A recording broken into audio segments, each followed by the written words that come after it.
Hey guys, it's Danny the Medic. Welcome back to my Watch Hobby channel. Now today I'm going to talk about this over here, Apple Watch Ultra, right? So, Apple Watch Ultra, the item that basically destroyed my watch hobby because this watch is so good. Like, I can look down and see the weather. The weather! You can't do that no matter how much money Patek Philippe wants to charge for their ridiculous pieces. You can't just look down and see the weather. But anyway, the topic of discussion today is actually about the bands, okay? The bands I got over here is called the Trail Loop, right? Now, I love the Trail Loop band simply because it is infinitely adjustable, right? Adjustability of its length is what I really look for in watch bands. Like back then, all my metal watch bands, if I have a little something to give it a little more space, oh my God, that's so good. And I'm not talking about like adding a link or using a little pin to adjust the whole of the micro adjust. No, I'm talking about on the fly adjustments. So this band is so good, you just put it however you like. However you like. Which just makes this one of my favorite pieces to wear. Now, about this, right? Apple, for some reason, don't have normal colored watch bands. Well, before we go about that, they have other bands like the plastic one with the holes in it. Then you get the thing with the little loop.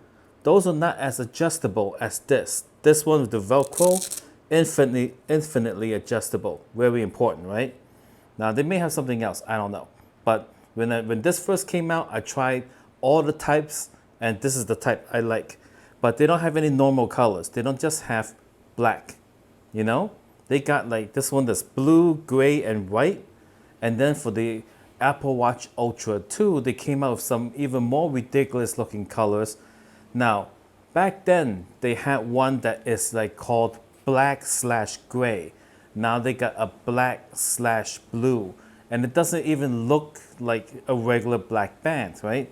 So I went and I got this here aftermarket black band, right? Now, I wore this in combination of this thing here for a different looking watch, right? Something more conservative, something like a watch you can wear for work. I will demonstrate. Terrific.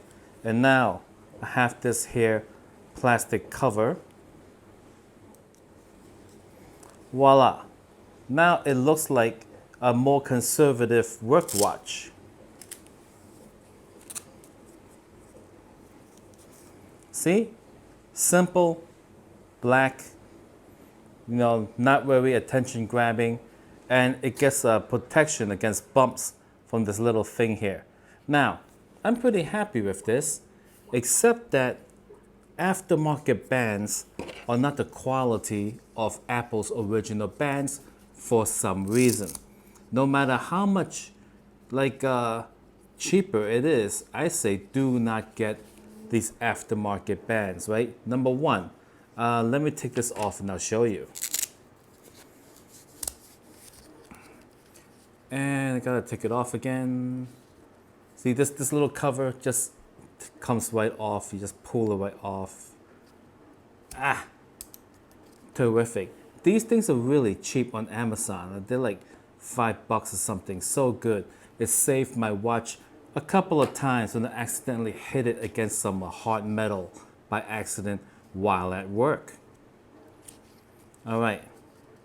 So aftermarket bands, pros and cons. Well, it comes in a lot of basic colors. Like here's a nice simple black one. Apple only got their ridiculous colors, okay? Now, the ones that are aftermarket, the pieces over here are actually like some sort of heavy metal, whereas this over here is titanium. So it feels lighter. When I wear this band, the watch feels heavier, and I don't need it to be any heavier than it already is, all right? So that being said, right, I would never ever buy another aftermarket piece of trail loop ever again because it's just not as nice as Apple's genuine band, right? Apple's genuine band, it is actually functionally different. How so? Right? I will tell you.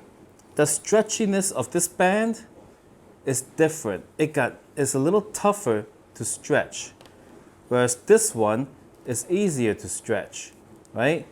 Because it's easier to stretch, when I wear the watch, right, it feels kind of like spongy, right? Which is not very watch-like. You know, watches need a band that's not all stretchy for no reason, you know.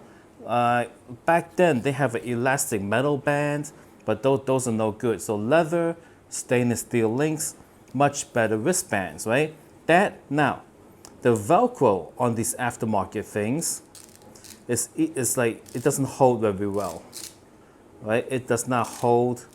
You know, I have found them walking around. Next thing I know, the thing just opens up because, you know, it just doesn't hold that well. I rubbed it against something and it just kind of like opened up on me. Apple's original band doesn't do that. The Velcro, this is the original one. I've worn this for so long. The Velcro on this is still so strong.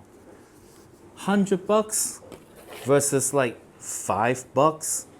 You know, there's gotta be a difference, you know, and I'm telling you, I'm gonna chuck this into the trash because it's heavy, the Velcro suck, and not only that, the Velcro is also a little thicker and makes it harder to pull it through when you're taking the watch on and off. Not that great of a thing. So this is going into the trash, guys. Done. Ridiculous piece of nonsense.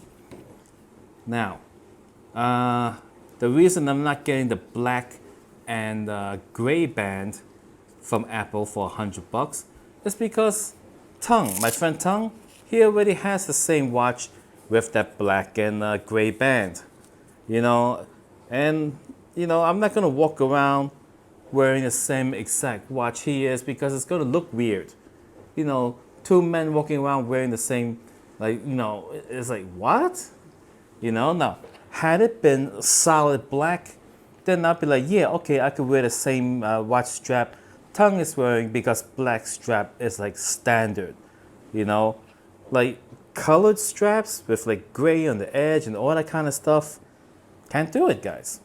It just wouldn't be right, you know? Anyway, so that's it for now on my watch channel. Apple, original strap. That's the only way to go. Unless you know different. If you know of a quality strap, I wouldn't mind paying like, you know, $10, $15 for a solid black strap if the Velcro holds on pretty good and it comes with titanium. Ain't gonna happen, guys.